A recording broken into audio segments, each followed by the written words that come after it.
नमस्कार दोस्तों, अस्सलाम वालेकुम। वाहेगुरु जी के खालसा, वाहेगुरु जी की फ़तह। दरअसल ठंडी के मौसम पर राजनीतिक गलियारों में गर्माहट भरी हुई है, क्योंकि महज 2 महीने बाद आपको 5 से 10 मार्च तक आपको इलेक्शन का डेट आ जाएगा, चुनाव का। जी हाँ, लोकसभा इलेक्शन का डेट आने वाला है।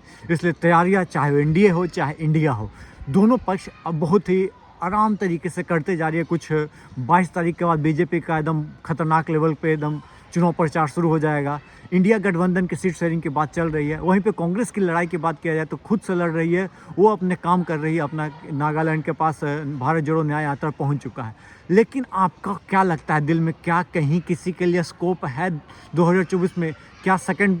क्या मोदी जी की सरकार गिर सकती है 2024 में? क्या हट सकते हैं मोदी साहब? क्या प्राइम मिनिस्टर नहीं बनेंगे 2024 में लगातार तीसरी बार? जो नारा चल रहा है लगातार तीसरी बार मोदी सरकार, तो क्या ये संभव है कि मोदी जी को टक्कर दे पाएगा 2024 में कोई भी लोकसभा इलेक्शन में 2024 के? मेरे को पर्सनली अभी के टाइम पे मैं लिटरली बता रहा हूँ, इस लेवल पे कोई नहीं लग रहा है कि कोई प्रिपरेशन कर रहा है उस लेवल पे कि टक्कर दे जाए मोदी साहब को। कोई भी हालत में नहीं है। देखिए, कांग्रेस अपना लग रहा है कि 29 का तैयारी कर रहा है। अभी कुछ ठीक है, वो अब नया यात्रा कर रहा है, मार्च तक नया यात्रा चलेगा, 20 मार्च तक। तो क्या लोग कनेक्ट हो पाएंगे?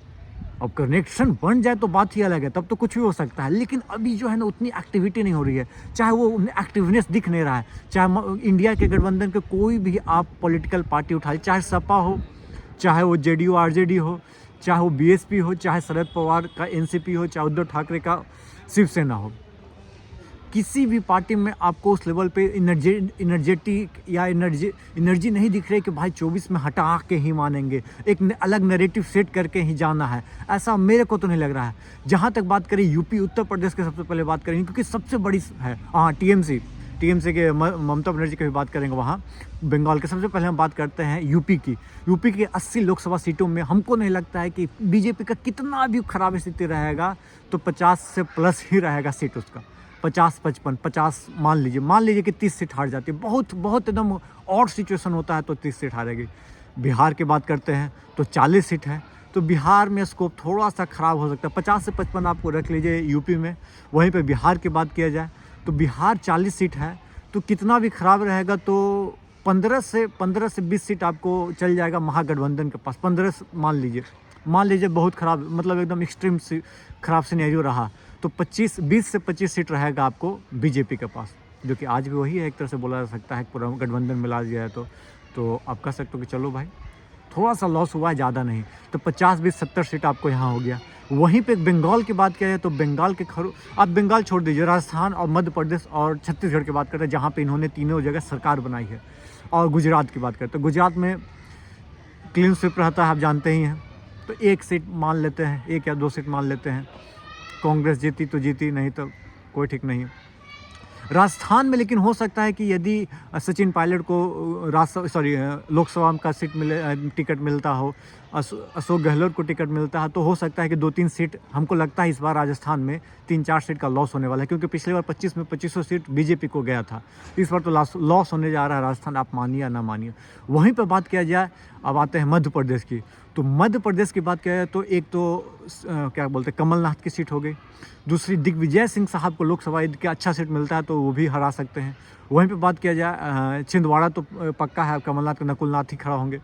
तो यहाँ पे मेरे को मध्य प्रदेश में 3-4 सीट का स्कोप लग रहा है कि बीजेपी हार सकती है। लेकिन उसके बावजूद आप देखिए ना, 50 सीट वहाँ हो जाता है, 20 सीट से 50-20 70 सीट हो जाता है। और ये 25 में मान लीजिए 21 सीट और रख लीजिए, 21 सीट 4 सीट हरा देते हैं राजस्थान में। बहुत एकदम ख़राब परफॉर्मेंस रहा बीजेपी का, तो बता रहे हैं 50 20 70 और 20 90, मतलब कि 90 सीट होगी आपको 3 प्रदेशों से, जो कि बड़ा स्टेट है। वहीं पे बात करते हैं मध्य प्रदेश से। मध्य प्रदेश में 29 सीट है, तो 29 सीट के सिनेरियो के बात किया जाए तो एक छिंदवाड़ा हो गया। कमलनाथ कहाँ से खड़ा होते हैं, खड़ा होते हैं भी नहीं कि नहीं होते हैं। दिग्विजय सिंह को तो ज़रूरी है कि उनको टिकट दिया जाए लोकसभा का।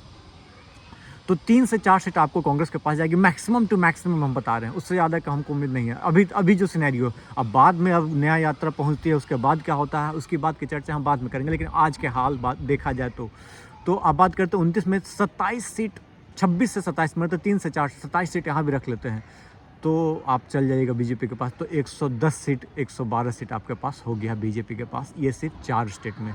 लोकसभा सीट बात करें 80, 40, 120, 120 और 25, 145, 145, 130 कितना हो जाता है 175, 174 सीटों में 110 सीट आपके बीजेपी, 115 सीट, 112 सीट बीजेपी के पास पहुंच गया।